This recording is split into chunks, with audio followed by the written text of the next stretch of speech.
प्रधानमंत्री नरेंद्र मोदी ने कहा कि शरीर कितना भी सेहतमंद क्यों ना हो, अगर कांटा चुभता है तो पूरे शरीर को दर्द होता है। इसलिए हमने तय कर लिया है कि उस कांटे को निकाल कर ही दम लेंगे। आतंकवादियों ने जब पीओके पर अवैध कब्जा किया, अगर उसी दिन उन मुजाहिदीनों को मौत के घाट उतार दिया गया होता तो आज ये हालात ना होते। प्रधानमंत्री नरेंद्र मोदी ने गांधीनगर के महात्मा मंदिर में 5,536 करोड़ रुपए की विभिन्न विकास परियोजनाओं का उद्घाटन और शिलान्यास किया। इस दौरान उन्होंने पाकिस्तान और आतंकवादियों पर करारा हमला बोला। प्रधानमंत्री मोदी ने कहा, मैं 2 दिन से गुजरात में हूं, कल वडोदरा, दाहोद, भुज, अहमदाबाद और आज गांधीनगर में हूं। मैं जहां जहां गया वहां गर्जना करता सिंदूरिया सागर और लहराता तिरंगा। जन जन के हृदय में मातृभूमि के प्रति अपार प्रेम और देशभक्ति का ज्वार देखने को मिल रहा है। यह दृश्य सिर्फ गुजरात में नहीं है, हिंदुस्तान के कोने कोने में है, हर हिंदुस्तानी के दिल में है। ये देखने लायक दृश्य था, ये अविस्मरणीय दृश्य था।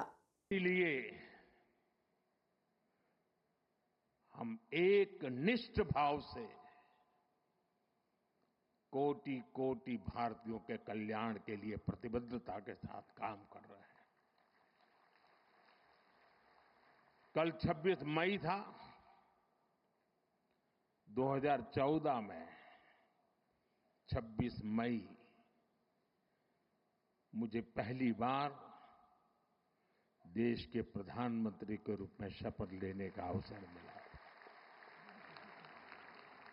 और तब भारत की इकोनॉमी दुनिया में 11 नंबर पर थे।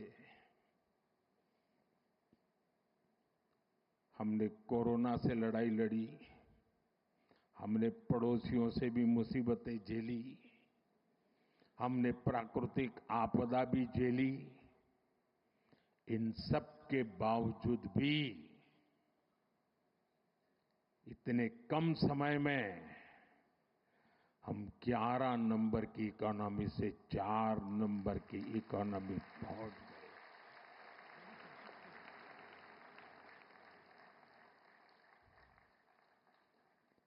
क्योंकि हमारा ये लक्ष्य है, हम विकास चाहते हैं, हम प्रगति चाहते हैं। और एक के बाद योजनाएं। और साथियों, मैं गुजरात का ऋणी हूं।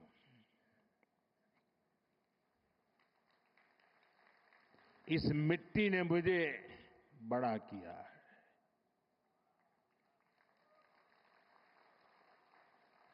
यहां से मुझे जो शिक्षा मिली, दीक्षा मिली, यहां से जो मैं आप सबके बीच रह करके सीख पाया, जो मंत्र आपने मुझे दिए, जो सपने आपने मेरे में संजोए, मैं उसे देशवासियों के काम आए इसके लिए कोशिश कर रहा हूं।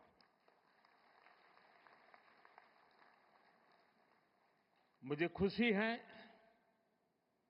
कि आज गुजरात सरकार ने शहरी विकास वर्ष 2005 में इस कार्यक्रम को किया था, 20 वर्ष मनाने का।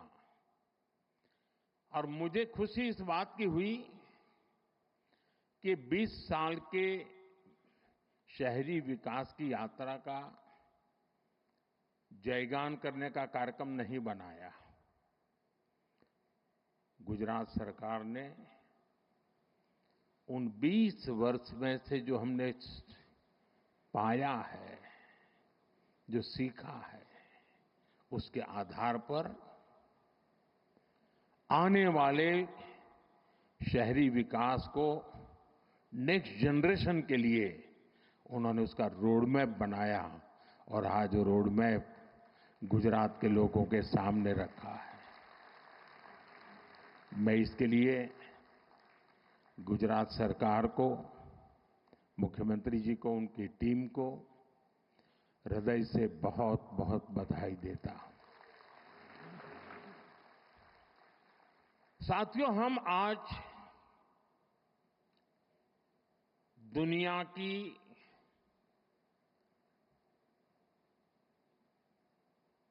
चौथी इकोनॉमी बने हैं। किसी को भी संतोष होगा कि अब जापान को भी पीछे छोड़ करके हम आगे निकल गए। और मुझे याद है हम जब 6 से 5 बने थे तब देश में और ही उमंग था, बड़ा उत्साह था, खास करके नौजवानों में। और उसका कारण ये था कि 250 साल तक जिन्होंने हम पर राज किया था ना, उस यूके को पीछे छोड़ करके हम 5 बने थे।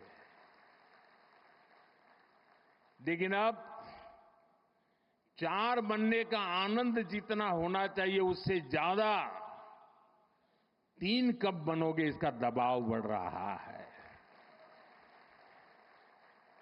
अब देश इंतजार करने को तैयार नहीं है, और अगर कोई ने इंतजार करने के लिए कहा तो पीछे से नारा आता है, मोदी है तो मुमकिन है।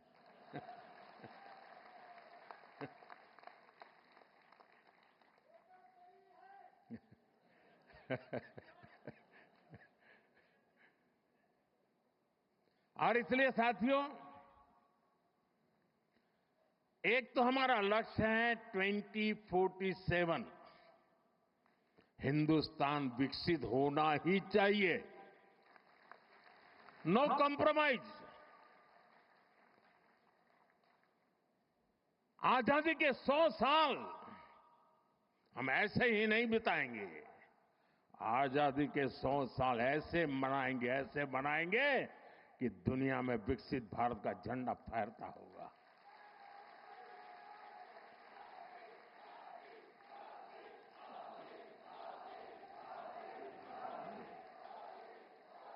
अब कल्पना कीजिए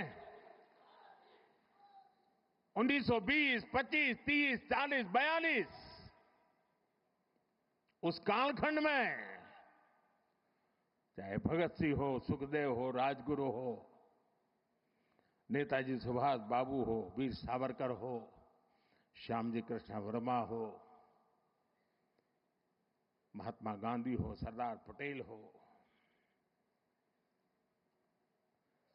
इन सब ने जो भाव पैदा किया था और देश के जन मन में आजादी की ललक न होती, आजादी के लिए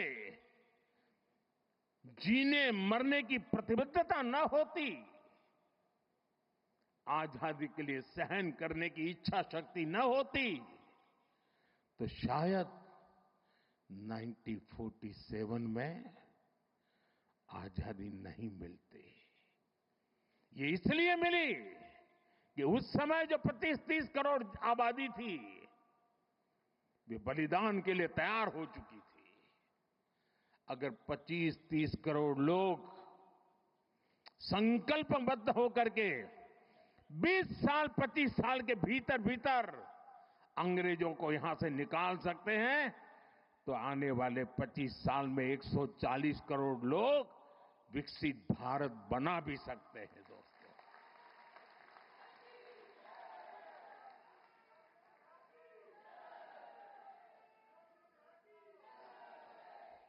और इसलिए 2030 में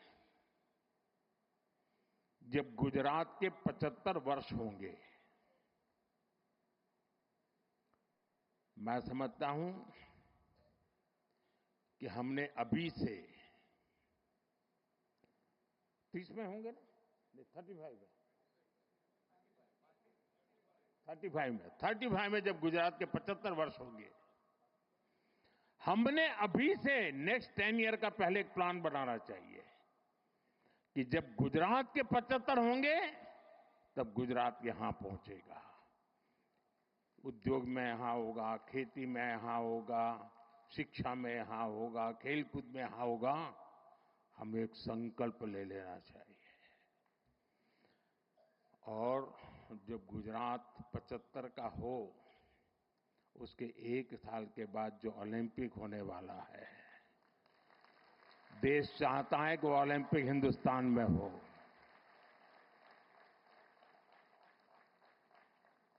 और इसलिए साथियों, जिस प्रकार से हमारा ये एक लक्ष्य है कि हम जब गुजरात के 75 साल हो जाए, और आप देखिए जब गुजरात बना उस समय के अखबार निकाल दीजिए, उस समय की चर्चाएं निकालिए। क्या चर्चा होती थी? ये गुजरात महाराष्ट्र से अलग होके क्या करेगा? गुजरात के पास